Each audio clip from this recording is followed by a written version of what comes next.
Infection గురించి చాలామంది మనం ఏం చేస్తే దీన్ని అవాయిడ్ చేయవచ్చు, ఏం చేస్తే ప్రివెంట్ చేసుకోవచ్చు అనే దాంతో ఎన్నో మెసేజెస్ సోషల్ మీడియాలో కూడా ఎన్నో చూస్తూ ఉన్నాం. అయితే ఇప్పుడు నేను general principles to build immunity అనేది చెప్తాను. ఇది కోవిడ్-19కే కాకుండా ఎన్నో ఇన్ఫెక్షన్స్కి, ఎన్నో కండిషన్స్కి ఈ జనరల్ ఇమ్యూనిటీ అనేది మనం ఫారిన్ బాడీస్తో ఫైట్ చేయడానికి బాడీకి ఎంతో సహకరిస్తుంది. ఈ జనరల్ ప్రిన్సిపల్స్ ఏంటంటే, ఒకటి డయట్, ఆహారం, 2 ఎక్సర్సైజ్, 3వది సోషల్ రిలేషన్షిప్స్, మనం వేరే వారితో ఎంతగా కనెక్టెడ్గా ఉన్నాము, ఎంత పాజిటివ్ యాటిట్యూడ్తో ఉన్నాము అనేది. తర్వాత జనరల్ హైజీన్, దినవారీ కార్యక్రమంలో మన దినచర్యలో మన చుట్టుపక్కల పరిసరాలను ఎంత జాగ్రత్తగా ఉంచుకున్నాం అనేది. ఇంకొకటి నిద్ర అనేది మన ఇమ్యూనిటీ బిల్డింగ్కి చాలా ఉపయోగపడుతుంది. ఇక చివరిది స్ట్రెస్ని మనం ఎంత బాగా మేనేజ్ చేస్తున్నాం అన్నది. సో వీటన్నిటి గురించి చాలా బ్రీఫ్గా చూద్దాము. డయట్ గురించి చూసినట్లయితే green leafy vegetables, nuts, proteins ఎక్కువగా ఉన్న పదార్థాలు, ఇవన్నీ కూడా యాంటీ ఆక్సిడెంట్స్ని, యాంటీబాడీస్ని మన శరీరంలో ఉత్పత్తి అవ్వటానికి చాలా బాగా సహకరిస్తాయి. కాబట్టి పల్సెస్, అన్ని రకాల వెజిటబుల్స్, అన్ని రంగుల వెజిటబుల్స్, ముఖ్యంగా గ్రీన్ లీఫీ వెజిటబుల్స్, నట్స్, పాలు, పెరుగు, గుడ్లు, మాంసకృతులు ఎక్కువగా ఉండే గుడ్లు లాంటివి, ఇవన్నీ ఆహారంలో ఇన్కార్పొరేట్ చేసుకోండి. ఇక 2వది ఎక్సర్సైజ్ అనేది మనకి శారీరకంగా, మానసికంగా కూడా ఎంతో శక్తినిస్తుంది. రెగ్యులర్గా ఎక్సర్సైజ్ చేసేవారు ఎన్నో కండిషన్స్ని ఎక్సర్సైజ్ చేయని వారితో కంపేర్ చేస్తే చాలా బెటర్గా ట్యాకిల్ చేస్తారు. పైగా క్రానిక్ కండిషన్స్ ఉన్నవారు కనుక రెగ్యులర్గా ఎక్సర్సైజ్, వ్యాయామం చేసినట్లయితే క్రానిక్ కండిషన్స్ కంట్రోల్లో ఉండటం మూలంగా రిస్క్ ఆఫ్ ఇన్ఫెక్షన్, అంటే సివియర్ ఇన్ఫెక్షన్ అనేది తగ్గుతుంది. కాబట్టి కంపల్సరీగా 30-40 మినిట్స్ 5 డేస్ వీక్ ఎక్సర్సైజ్ కేటాయించండి. అది ఏదన్నా కానీ, ఏ రూపంలో అయినా కానీ. ఇక నిద్ర వేళలు పాటించడం అనేది చాలా ముఖ్యం. మీ శారీరక రిక్వైర్మెంట్స్ని బట్టి కొందరికి 6 గంటలే సరిపోవచ్చు, కొందరికి 8-9 గంటలు కావచ్చు. ఏదైనా కానీ మీరు పొద్దున్న లేసినప్పుడు రిఫ్రెష్డ్గా ఫీల్ అవ్వాలి, ఎనర్జైజ్డ్గా ఫీల్ అవ్వాలి. ఇలా ఫీల్ అవ్వట్లేదు అంటే ఎక్కడో మీ నిద్ర క్వాంటిటీలోనో క్వాలిటీలోనో లోపం ఉందని అర్థం. క్వాంటిటీలో ఉన్నట్లయితే మేబీ నిద్ర టైం ముందుకు జరపాలేమో. క్వాలిటీలో లోపం ఉన్నట్లయితే మీ బెడ్రూమ్ హైజీన్ గురించి, చుట్టుపక్కల ఏమున్నాయి, ఇవన్నీ కూడా గ్యాడ్జెట్స్ చూసి పడుకుంటున్నానా, అందువల్ల నా నిద్ర డిస్టర్బ్ అవుతుందా, హెవీ మీల్ తీసుకొని పడుకుంటున్నానా, ఇవన్నీ కూడా మీరు కొంచెం విశ్లేషించుకోవాలి. ఇవన్నీ కూడా నిద్ర క్వాలిటీని డిస్టర్బ్ చేస్తాయి. కాబట్టి good sleep is good for immunity building. ఇక స్ట్రెస్ అనేది 2-3 మనుషుల్ని ఒకే విధమైన స్ట్రెస్కి గురి చేసినప్పుడు ఆ ముగ్గురు రియాక్షన్స్ కూడా డిఫరెంట్గా ఉండవచ్చు. అంటే ఒక్కొక్క వ్యక్తి స్ట్రెస్ని తీసుకునే విధానం వేరేగా ఉంటుంది. అయితే ఇది పుట్టుకతో వచ్చిందా అంటే కానే కాదు. చాలా వరకు మనం స్ట్రెస్ని ఎలా ట్యాకిల్ చేస్తాం అనేది మనని మనం హ్యాండిల్ చేసుకోవచ్చు. డీప్ బ్రీదింగ్ ఎక్సర్సైజెస్ చేయటం, ఇందాక చెప్పుకున్నట్టు రెగ్యులర్గా జనరల్ ఎక్సర్సైజెస్ చేసుకోవటం, ఏదైనా స్ట్రెస్ఫుల్ సినారియో ఎదురైనప్పుడు ఒక 10 అడుగులు వెనక్కి వెళ్ళి బిగ్ పిక్చర్ చూసి దిస్ టూ షెల్ పాస్, అంటే ఒక లేడ్ బ్యాక్ యాటిట్యూడ్తో దాన్ని చూస్తాం. తర్వాత ఆ సమస్యను ట్యాకిల్ చేయడానికి కొంత సమయం కేటాయించి, ఈ అరగంట నేను ఈ సమస్య గురించి ఆలోచిస్తాను, ఆ తర్వాత దాన్ని లాక్ చేసి పక్కన పెడతాను. ఇలాంటి కొన్ని స్మాల్ టిప్స్ ఫాలో అవటం మూలంగా రోజంతా స్ట్రెస్ ఫీల్ అవటం, దాని మూలంగా మీ అటనామిక్ నర్వస్ సిస్టమ్, అంటే బీపీ కానీ, షుగర్ కానీ, ఇవన్నీ ఫైరప్ అయిపోవటం, పెరగటం అనేది తగ్గుతుంది. ఇక ఇంకొకటి స్మోకింగ్ ఆల్కహాల్కి దూరంగా ఉండటం మూలంగా మీకు మీరు ఎంతో మేలు చేసుకున్నవారు అవుతారు. ముఖ్యంగా కోవిడ్-19 ఇన్ఫెక్షన్ లంగ్స్ని ఎఫెక్ట్ చేస్తుంది కాబట్టి స్మోకింగ్ అనేది మేబీ ఈ సమయంలో మీరు మోటివేట్ అయ్యి స్మోకింగ్ని మానేయచ్చేమో. కాబట్టి ఇది ఒక ఆపర్చునిటీగా తీసుకోవచ్చు. స్మోకింగ్కి, టేకింగ్ ఆల్కహాల్కి చాలా దూరంగా ఉంటే మంచిది. ఇక డ్రగ్స్ అనేవి ఎప్పుడు అందరూ దూరంగా ఉండాలనేది మనం జనరల్గా చెప్పే అడ్వైస్. ఇక ఫైనల్గా ఎంతోమంది రియలైజ్ అవ్వని విషయం, లోన్లీనెస్ అనేది మనిషి ఇమ్యూనిటీని చాలా పుల్ డౌన్ చేస్తుంది. కొన్ని స్టడీస్లో లోన్లీగా ఉండేవారికి కొన్ని రకాల జబ్బులు ఎక్కువగా వస్తాయనేది తేలింది. అంటే వేరే వారితో కనెక్ట్ అవటం, సోషల్గా మంచి రిలేషన్స్ మెయింటైన్ చేయటం, అది ఫ్యామిలీతో కానీ, ఫ్రెండ్స్తో కానీ, ఒక పాజిటివ్ యాటిట్యూడ్తో ఉండటం, చుట్టుపక్కల వారితో కలిసిమెలిసి నవ్వుతూ కొంచెం సమయం గడపటం మూలంగా కూడా ఇమ్యూనిటీ చాలా పెరుగుతుంది. మరి లాక్డౌన్ సమయంలో ఎలా అంటే మనం వేరే ఆఫీస్ మీటింగ్స్కి లేకపోతే వేరే వాటికి ఎలా మనం ఉపయోగిస్తున్నామో, మీ ఫ్యామిలీతో కానీ, ఫ్రెండ్స్తో కానీ మాట్లాడటానికి వీడియో కాల్స్ని చక్కగా ఉపయోగించుకోండి. ఒకరినొకరు చూసుకోవచ్చు, షేర్ చేసుకోవచ్చు. మీ చుట్టుపక్కల ఎవరైనా ఎల్డర్లీ పీపుల్ లేదా వృద్ధ దంపతులు లేదా ఒక్కరే సింగిల్గా ఉండేవారు ఎవరైనా ఉన్నట్టయితే కంపల్సరీగా వారికి కాల్ చేసి పలకరించండి. వారు మీకు ఎంతో ధన్యవాదాలు తెలుపుతారు. దాని మూలంగా మీరెంతో హ్యాపీగా ఫీల్ అయ్యే అవకాశం ఉంది. సో డయట్, ఎక్సర్సైజ్, స్ట్రెస్కి దూరంగా ఉండటం, చక్కటి నిద్ర, బ్యాడ్ హ్యాబిట్స్కి దూరంగా ఉండటం, చుట్టుపక్కల వారితో మంచి రిలేషన్స్ మెయింటైన్ చేయడం మూలంగా కంపల్సరీగా మీ ఇమ్యూనిటీ పెరుగుతుంది. కోవిడ్ మీ దగ్గరికి రావడానికి కొంచెం భయపడుతుంది.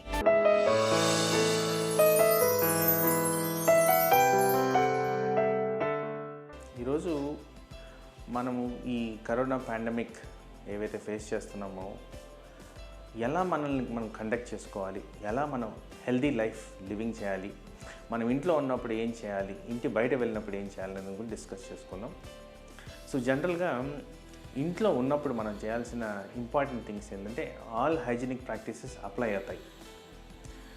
ఇది కొద్దిగా కష్టమైనా కానీ మనకి హెల్దీ లివింగ్ కోసం ఇది ఫాలో అవ్వడం చాలా important. Most of the living at least in the సిటీస్లో ఏం జరుగుతుందంటే కామన్ ఏరియాస్లో మనం తిరగాల్సిన అవసరం వస్తుంది.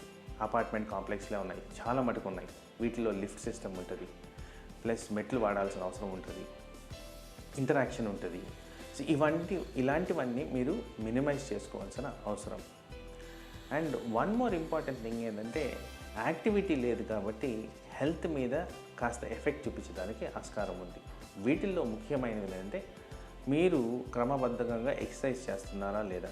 వీళ్ళల్లో మళ్ళీ ముఖ్యంగా ఈ మెటబాలిక్ డిజార్డర్స్ ఉన్న వాళ్ళు, ఎవరైతే diabetes, hypertension, high cholesterol, obesity, obstructive sleep apnea ఇలాంటి వాళ్ళు ఉంటారో వీళ్ళకి ఎక్సర్సైజ్ అనేది మస్ట్. జనరల్గా మనం ఇంట్లోనే ఉంటే మనకి ఈటింగ్ హ్యాబిట్స్ కూడా మారేదానికి అవకాశం ఉంది. Then your day to day activity అంటే స్లీపింగ్ కానివ్వండి, మీ యాక్టివిటీస్ కానివ్వండి, వాటర్ ఇంటేక్ కానివ్వండి, ఇవన్నీ కూడా మార్పులు వచ్చేదానికి అవకాశం ఉంది. మరి ఇవన్నీ రాకుండా మీరు చేసుకోవాల్సిన జాగ్రత్తలు ఏంటంటే మినిమమ్ ఆఫ్ ఎక్సర్సైజ్ కండక్ట్ చేసుకోవడం ఇంపార్టెంట్. వితిన్ మీ ఇంట్లోనే కాస్త walking practice at least 7,000 to 8,000 steps చేయడం అవసరం. అలాగే సమ్మర్ కాలం కాబట్టి మీరు వాటర్ అనేది అట్లీస్ట్ 3 to 4 లీటర్స్ కన్జంప్షన్ చాలా ఇంపార్టెంట్. దెన్ ఈటింగ్ హ్యాబిట్స్లో ఇంట్లోనే ఉన్నాం కదా అని చెప్పి ఏది బట్టి అది తినడం మంచిది కాదండి. కాస్త రెగ్యులేటెడ్గా క్యాలరీస్ మీద దృష్టి పెట్టుకొని plus salt consumption, oil consumption వీటి మీద కూడా మనం డెఫినెట్గా ఫోకస్ చేసి సో హెల్దీ ఈటింగ్ హ్యాబిట్స్ అనేది మెయింటైన్ చేయాలి. ఇంకొక ముఖ్యమైనది ఏంటంటే స్లీపింగ్ హ్యాబిట్. స్లీప్ అనేది మనం రిలాక్స్డ్గా ఉన్నాం, పొద్దున వర్క్ పోవాల్సిన అవసరం లేదని చెప్పి రాత్రి 2-3 వరకు కాలక్షేపం చేయడం కూడా నాట్ రికమెండెడ్. ఎందుకంటే ఈ స్లీప్ ఎప్పుడైతే డిస్టర్బ్ అవుతుందో వీళ్ళకి సివియర్ ఇంపాక్ట్ ఆన్ హార్మోన్స్ వచ్చి బ్లడ్ ప్రెషరు, షుగరు ఇవన్నీ అన్కంట్రోల్డ్ అయిపోతాయి. సో అందుకోసం ప్రాపర్ స్లీప్ అనేది చేయడం ముఖ్యం. ఇలాగే కాస్త రిలాక్సేషన్, మెడిటేషన్, యోగా ఇవన్నీ కూడా ప్రాక్టీస్ చేసుకోవడం, ఎస్పెషలీ ఇమ్యూనిటీని ఇంప్రూవ్ చేసుకుంటే కరోనా ఇన్ఫెక్షన్ రాకుండా కాపాడుకోవచ్చు. సపోజ్ మనం ఇంటి బయట వెళ్ళాల్సిన అవసరం వస్తుందంటే కంపల్సరీగా మనం వేసుకోవాల్సింది face mask, hand gloves and contact తగ్గించుకోవడం. సో నేను అన్నట్టు అపార్ట్మెంట్ కాంప్లెక్స్లో ఎక్కువ మంది ఉంటారు కాబట్టి మీరు లిఫ్ట్ వాడేటప్పుడు, ఈ స్టేర్ కేస్ వాడేటప్పుడు కాంటాక్ట్ అనేది తక్కువ చేయడం. అంటే హ్యాండ్ రైల్ ముట్టకుండా, లిఫ్ట్లో కూడా బటన్స్ నొక్కేటప్పుడు వేరే ఐటెం లైక్ పెన్నో లేకపోతే చిన్న సాలిడ్ ఐటెం ఏదన్నా తీసుకొని ఆ బటన్స్ వేల్తో డైరెక్ట్ కాంటాక్ట్ లేకుండా టచ్ చేయడం అనేది ఇంపార్టెంట్. సో ఇలాంటి జాగ్రత్తలు తీసుకొని అండ్ కామన్లీ యాక్సెసిబుల్ ఏరియాస్ ఏవైతే డోర్ హ్యాండిల్స్, డోర్ నాబ్స్, ఈ వెహికల్కి సంబంధించిన కీస్ కానీ ఇవన్నీ కూడా మనం మినిమైజ్ కాంటాక్ట్ చేసుకోవడం ఇంపార్టెంట్. ఒకవేళ కాంటాక్ట్ తప్పనిసరి అయినప్పుడు వెంటనే హ్యాండ్ శానిటైజేషన్ చేయడం అనేది కూడా వెరీ వెరీ ఇంపార్టెంట్. వన్స్ మీరు బయటికి వెళ్ళి గ్రాసరీస్ అవన్నీ కొనుక్కొచ్చి అక్కడ మళ్ళీ again social distancing, face mask, vigilance, ఎవరికైనా కోల్డ్ కాఫ్, తుమ్ముతున్నారా, దగ్గుతున్నారా, జ్వరంగా ఉందా ఇవన్నీ కూడా గమనించుకుంటూ వీలైతే వేరే షాప్కి డైవర్ట్ అవ్వడం, వీలైతే ఆ ప్లేస్ నుంచి అవాయిడ్ చేసుకోవడం, ఎస్పెషలీ వెజిటబుల్ వెండర్స్ దగ్గర కాస్త కాషియస్గా ఉండడం, ఇలాంటివన్నీ మీరు మెయింటైన్ చేయాల్సిన అవసరం ఉంది. తర్వాత ఇంటికి వచ్చిన తర్వాత ఇంటిలో ఎంటర్ అయినప్పుడు again the same handling of door knobs కానివ్వండి, హ్యాండిల్స్ కానీ ఇవన్నీ కూడా శుభ్రపరచుకోవడం వెరీ వెరీ ఇంపార్టెంట్. రాగానే మీరు వేసుకున్న దుస్తులు, ఫేస్ మాస్క్ ఇవన్నీ కూడా క్లియర్ చేసేసి ప్రాపర్ డిస్పోజింగ్ అండ్ క్లీనింగ్ అనేది జరగాలి. మీరు కొనుక్కొచ్చిన ఐటమ్స్ ఏదైతే గ్రాసరీ ఐటమ్స్ ఉంటాయో వాటిని కూడా శుభ్రపరచుకోవడం important. Simple common sense application అంటే ఏవైతే ప్లాస్టిక్ ఫాయిల్స్లో ఉన్నాయో, ఏవైతే వాటర్కి రెసిస్టెంట్గా ఉంటాయో వాటిని ప్రాపర్గా కెమికల్ ద్వారా క్లీన్ చేసుకోవడం ఇంపార్టెంట్. లైజాల్ కానివ్వండి, డెటాల్ కానివ్వండి, వాట్ ఎవర్ కెమికల్ యూజ్. ఏదైతే వెజిటబుల్స్ ఉన్నాయో కామన్ సెన్స్ ఉపయోగించి వెజిటబుల్స్ కానివ్వండి, ఫ్రూట్స్ కానివ్వండి, కాన్సన్ట్రేటెడ్ సాల్ట్ వాటర్లో కాస్త క్లీనింగ్ అనేది చేసుకోవాలి. ఒకవేళ సాల్ట్ వాటర్ దొరకకపోయినా కానీ బేకింగ్ సోడాతో కూడా క్లీనింగ్ చేసుకోవచ్చు. సో సింపుల్ కామన్ సెన్స్ మెజర్స్తో మనము ఈ క్లీనింగ్ అనేది చేసుకోవడం వెరీ వెరీ ఇంపార్టెంట్. ఎందుకంటే మనం ఎన్ని జాగ్రత్తలు తీసుకున్నా ఆ ఫుడ్ ద్వారా మనకి వైరస్ అనేది సోకకూడదు. సో ఇలాంటి జాగ్రత్తలు తీసుకుంటే మీకు వైరస్ బారి నుండి కాపాడుకోవడానికి ఈజీగా, ప్రాబ్లం లేకుండా హెల్తీగా ఉండేదానికి ఆస్కారం ఉంటుంది.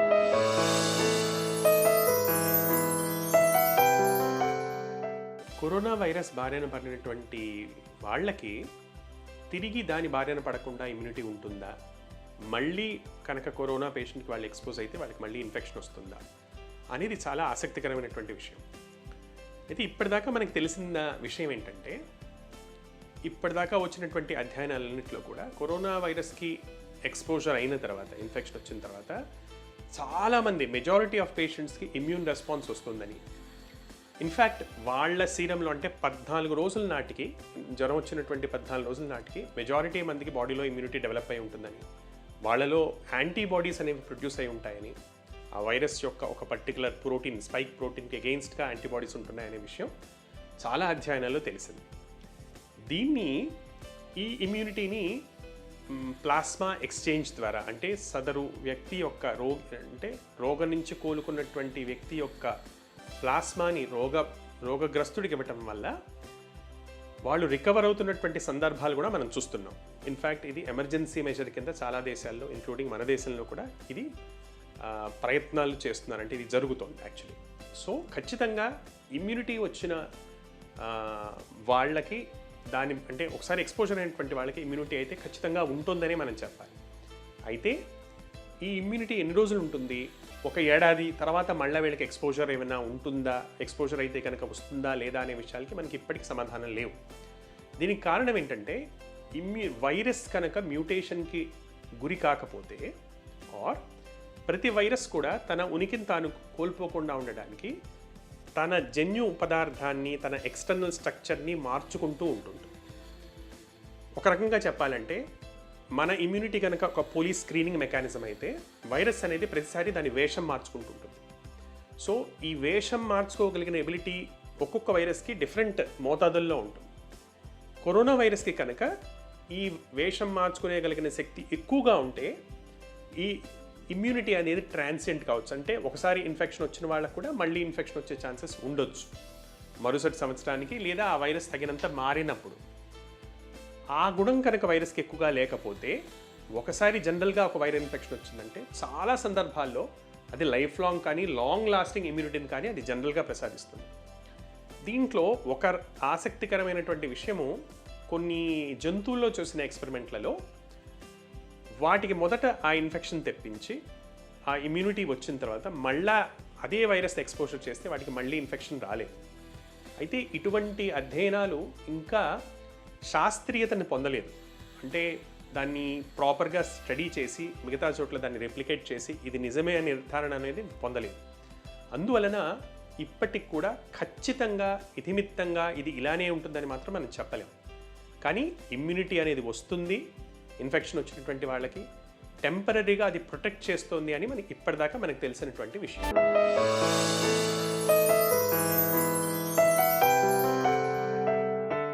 కరోనా వైరస్ అనేది మనకి ఆపోజిట్ పర్సన్ ఎప్పుడైతే తుమ్ముతారో, దగ్గుతారో, ఆ ఏరోజాల్ డ్రాప్లెట్స్ వల్ల మనకి కంట్లోంచి కూడా అదొక ఇన్ఫెక్షన్ రూట్ లాగా దానివల్ల ఇది వచ్చే అవకాశం ఉంటుంది. కోవిడ్-19 అనే డిసీజ్ వచ్చే అవకాశం ఉంటుందండి.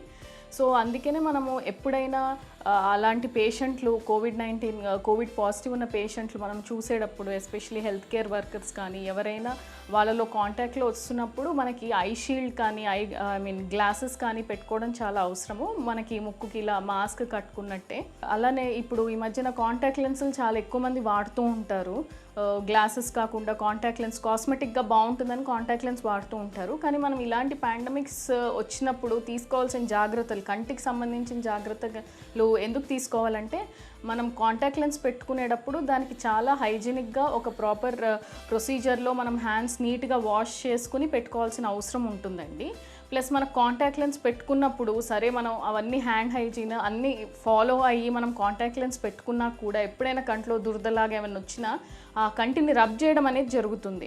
సో దానివల్ల మళ్ళీ మనము అన్నెసెసరీగా మనం ఫేస్ని టచ్ చేయడం, ఐస్ని టచ్ చేయడం జరుగుతుంది. అలాంటప్పుడు చేతులు శుభ్రంగా ఉండకపోవచ్చు కూడా ఒక్కొక్కసారి. సో అలాంటప్పుడు మనం కాంటాక్ట్ లెన్స్ కాకుండా ఇలాంటి సిచ్యువేషన్స్లో మనం గ్లాసెస్కి షిఫ్ట్ అవుతే బెటర్. అంటే మామూలుగా మీరు కళ్ళద్దాలు వాడుతుంటే కళ్ళద్దాలు పెట్టుకుంటే బెటర్ అనమాట కాంటాక్ట్ లెన్స్ బదులు. అలా కాకుండా కాంటాక్ట్ లెన్స్ సపోజ్ మీకు ఏమైనా కొంచెం కళ్ళకలకలాగా కంజంక్టివైటిస్ లాగా కొంచెం ఇరిటేషన్ కానీ కళ్ళెంబడ నీళ్లు కారడం కానీ రెడ్నెస్ కానీ ఏమైనా ఉందంటే కనుక అలాంటప్పుడు కూడా కాంటాక్ట్ లెన్స్ పెట్టుకోవడం పూర్తిగా అవాయిడ్ చేయాలండి. ఎందుకంటే ఆ సెన్సేషన్ అనేది ఇంకా ఇంక్రీజ్ అవుతుంది ఆ కాంటాక్ట్ లెన్స్ పెట్టుకోవడం వల్ల. ఇంకా ఫర్దర్ రిస్క్ ఆఫ్ ఇన్ఫెక్షన్ పెరుగుతుంది మనం ఆ కాంటాక్ట్ లెన్స్ వాడుతూ ఉంటే. సో దాని బదులు మనము కళ్ళద్దాలు కానీ మీ గ్లాసెస్ కానీ పెట్టుకుంటే మంచిదండి.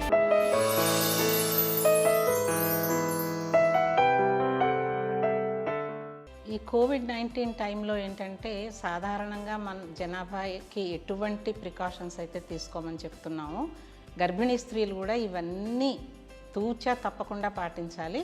ఇంకా కొంచెం ఎక్కువగానే పాటించాలి. ఎందుకంటే గర్భిణీ స్త్రీ ఎప్పుడు గుర్తుపెట్టుకోవాలి తను పొట్టలో ఉన్న బిడ్డకి కూడా రెస్పాన్సిబుల్. అందుకని తప్పనిసరిగా జాగ్రత్తలు తీసుకోవాలి. ఇవన్నీ కాకుండా గర్భవతులు సాధారణంగా ప్రయాణం గురించి అడుగుతారు. ఎందుకంటే ప్రయాణాలు వాళ్ళు పుట్టింటికి వెళ్ళాల్సి ఉంటుంది లేదా అత్తింటికి వెళ్ళాల్సి ఉంటుంది, ఒక్కసారి వెళ్ళొచ్చేస్తాం డెలివరీ లోపల అని.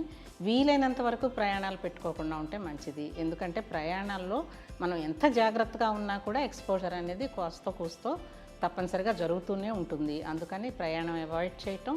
తర్వాత ఫంక్షన్స్, మనకి శ్రీమంతం ఉదాహరణకి, మరి శ్రీమంతం చేసుకోవాలి అని అనుకుంటే చాలా దగ్గర ఫ్యామిలీ మెంబర్స్ని మాత్రం పిలుచుకొని వాళ్ళందరికీ తగిన 6 అడుగుల దూరం పాటిస్తూ అందరూ మాస్కులు ధరించి ఆ ప్రకారంగా మాత్రమే చేసుకోవాలి. వీలైనంత వరకు ఫంక్షన్స్ కూడా చాలా వరకు అవాయిడ్ చేయటం మంచిది. తర్వాత గర్భవతులు ఎప్పుడు గుర్తుపెట్టుకోవాల్సింది ఏ మాత్రం లక్షణాలు ఏవైనా, అంటే ఎటువంటి లక్షణాలు అని మీరు అడగవచ్చు. జలుబు, దగ్గు, గొంతు నొప్పి, హై ఫీవరు, తర్వాత విపరీతమైన ఒళ్ళు నొప్పులు, వాసన తెలియకపోవటం, ఒక్కోసారి వాంతులు, విరోచనాలు ఈ రకంగా కూడా మొదలు కావచ్చు. సో ఇటువంటి లక్షణాలు ఏం కనపడినా కూడా వెంటనే డాక్టర్ని సంప్రదించాలి. అయితే ఇంకొక జాగ్రత్త పాటించాల్సింది ఏంటంటే హాస్పిటల్కి విజిట్స్. మామూలుగా గర్భవతులకి మొదటి 3 నెలలు తరచుగా మళ్ళీ స్కాన్లు చేయటం, తర్వాత నెల రోజులకు ఒకసారి 7వ నెల వరకు, తర్వాత 15 రోజులకు ఒకసారి, ఆఖరి నెలలో వారానికి ఒకసారి రమ్మని అడగటం జరుగుతుంది చెకప్కి. ఇది సాధారణ పరిస్థితుల్లో. సో ఇప్పుడు నంబర్ ఆఫ్ విజిట్స్ తగ్గించుకోవడానికి అవకాశం ఉండవచ్చు.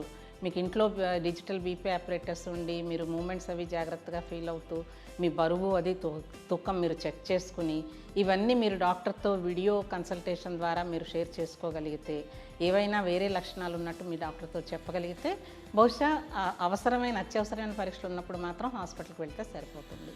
సో ఇది కూడా దృష్టిలో పెట్టుకుని మీ డాక్టర్తో ఒకసారి డిస్కస్ చేసుకోవటం మంచిది. ఈ జాగ్రత్తలన్నీ పాటిస్తే మీరు మీ బిడ్డ క్షేమంగా ఉండవచ్చు.